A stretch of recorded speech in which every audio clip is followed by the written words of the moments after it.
In March 1947, Earl Louis Mountbatten and his wife Edwina arrive in New Delhi. The great-grandson of Queen Victoria and second cousin to George VI, Mountbatten brings a regal presence to the drama of India's independence.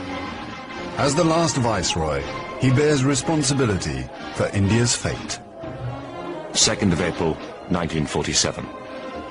I have now completed my first week in office. I should like to be able to paint an encouraging picture of my first impressions, but feel it would be misleading if I did so. The scene here is one of unrelieved gloom. At this early stage, I can see little common ground on which to build any agreed solution for the future of India. The only conclusion I have been able to come to is that unless I act quickly, I may well find the real beginnings of a civil war on my hands.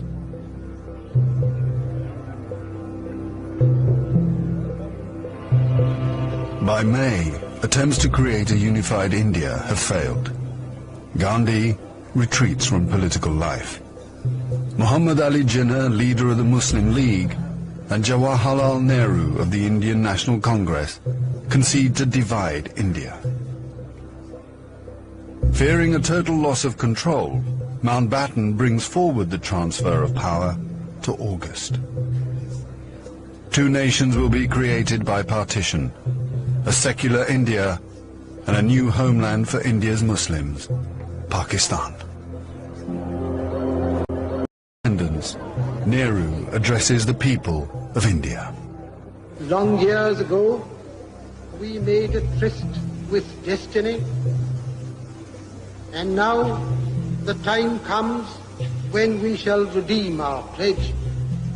At the stroke of the midnight hour, when the world sleeps, India will awake to life and freedom.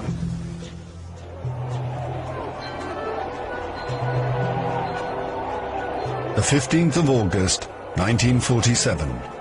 The British Empire in India has come to an end. The last viceroy, Louis Mountbatten. The flag raising and the salute were done amid scenes of the most fantastic rejoicing. And as the flag broke, a brilliant rainbow appeared in the sky, which was taken by the crowd as a good omen.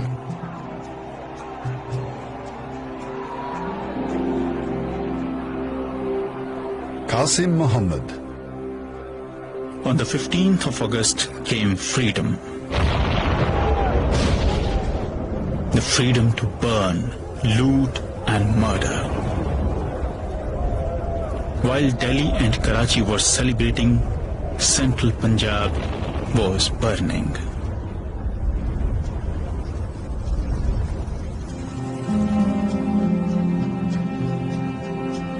Between August 1947 and March 1948, 4.5 million Hindus and Sikhs are forced to migrate from Pakistan to India. 6 million Muslims must move in the opposite direction. Britons and Indians witness the bloodshed. Shahid Ahmed. It is a battleground. People have gone mad. Trains to Pakistan are being looted and occupants slaughtered. We all knew that carnage was in the offing. So did Mountbatten. The British Empire, which tried to build India over centuries, can never live down this great tragedy.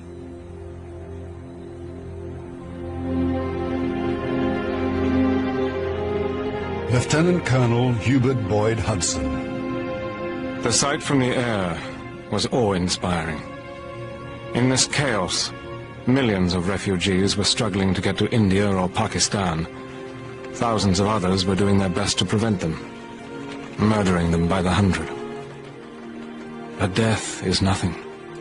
There are things more terrible than death.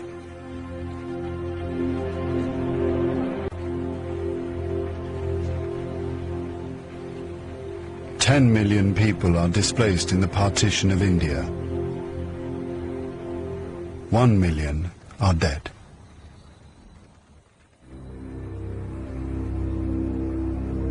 By the summer of 1948, most of the British have left.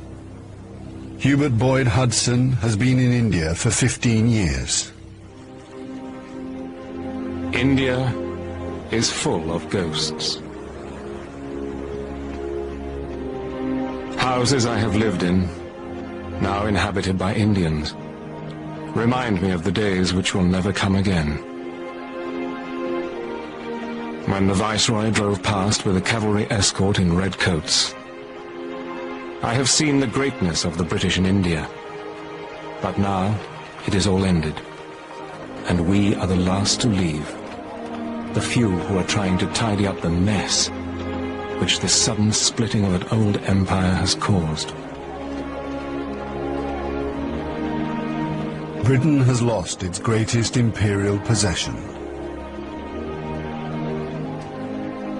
Mahatma Gandhi once said that if India became free, the rest of the empire would follow.